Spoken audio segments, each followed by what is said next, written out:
वालेकुम। क्या हाल है सबका।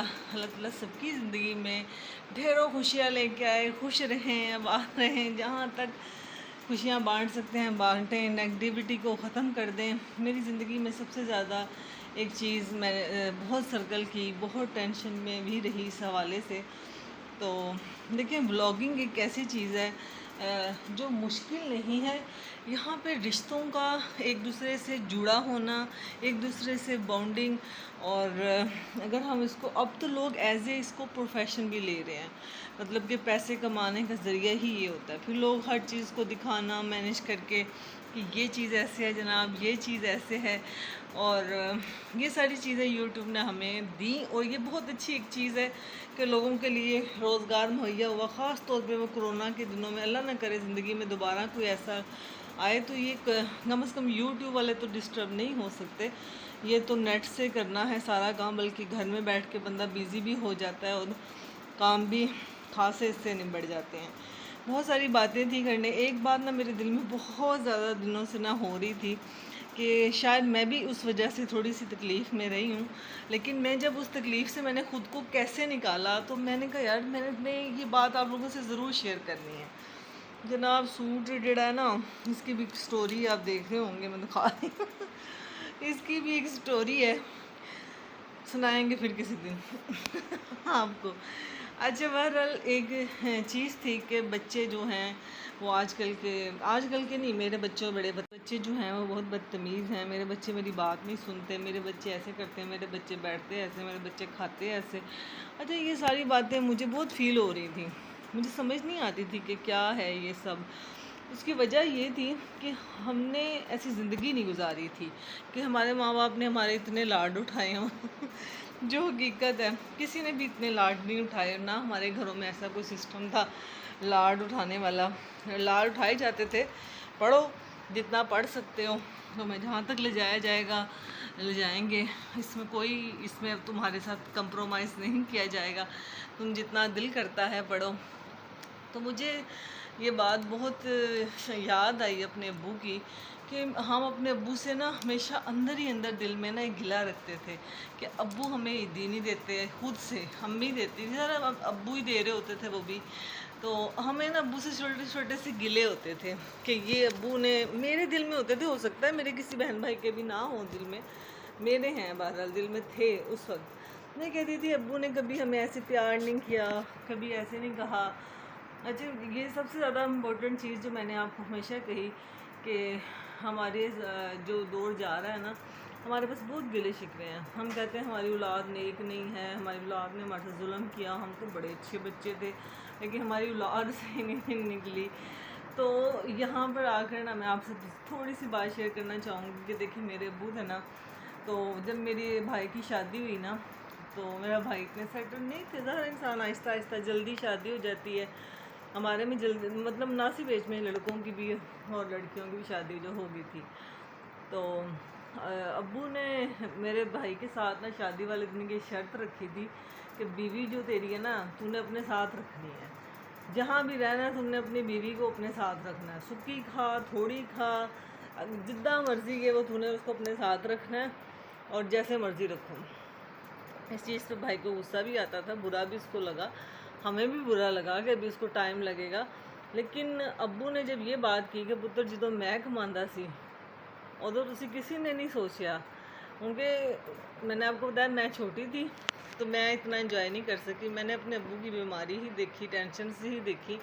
लेकिन ज़ाहिर बड़े बहन भाई थे, अब्बू पीक पे थे, माशाल्लाह से सेट थे।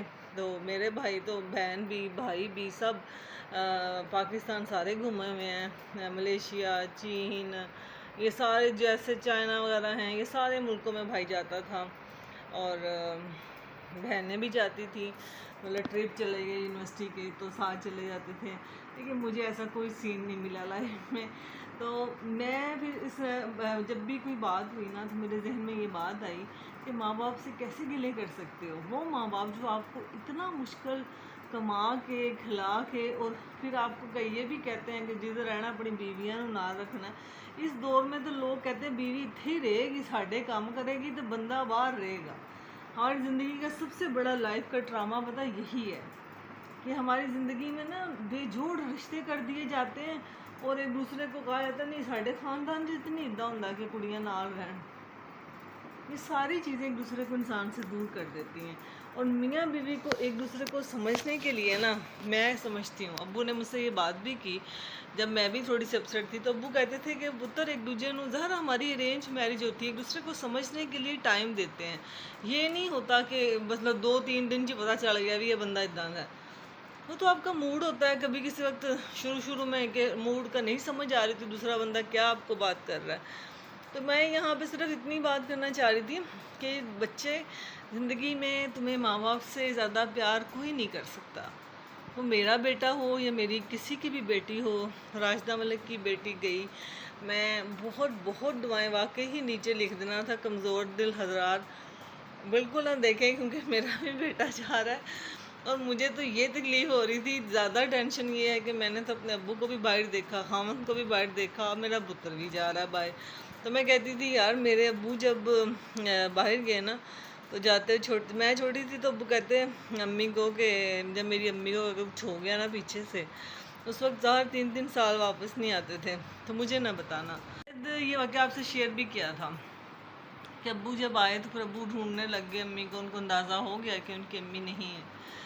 तो इसलिए अपने बच्चों की ज़िंदगियों के लिए थोड़ा सा कंप्रोमाइज़ करें जनाब, गिले शिकवे छोड़ दें। नई न्यू जनरेशन है, अब हम हर चीज़ अपने ऊपर एग्जाम्पल करके नहीं उसी तो बहुत चंगे से हम उनको ऐसे ही लगेंगे, फिर वो अपने बच्चों को कहेंगे ला असी तो अपनी मां ने इदा किया नहीं किया।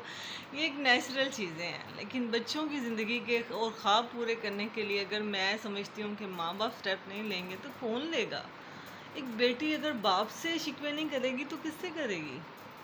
आप उसको ये मत सोचो कि खामन जाके उसके वो उतारेगा, जो बाप उसके ख्वाहिशों को पूरा करेगा, जो इज़्ज़त से वो उसको इज़्ज़त देगा वो कोई नहीं दे सकता।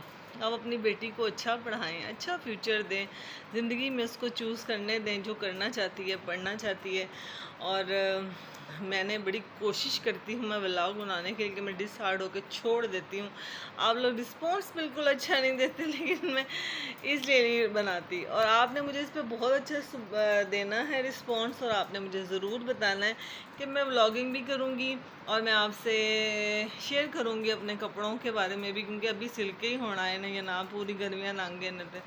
तो फिर मैं आपको बताऊंगी कि कौन से, और अपने वेट को मैंने कैसे कम किया, क्योंकि दर्जी को भी वो जो वेट वो था ना लिखा हुआ, उसके पास कॉपी पे होता है ना क्या कहते हैं नाप वगैरह, तो वो उसने कहा कि बाजी तुसी तो मतलब अद्धे हो गए ताड़ा नाप तो कहने का मकसद ये है कि ये सारी चीज़ें मैं आपसे इंशाल्लाह शेयर करूँगी।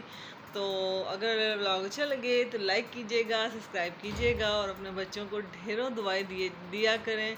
गुस्सा ज़रूर आता है लेकिन इग्नोर इट, और इसके अलावा ज़िंदगी जो भी है जैसे भी है गुजारें, जो भी है वो बच्चों पे मसलत मत करें। ये आपकी ज़िम्मेदारी है, बच्चों की नहीं है। आप ओके, टेक केयर, अल्लाह हाफिज़।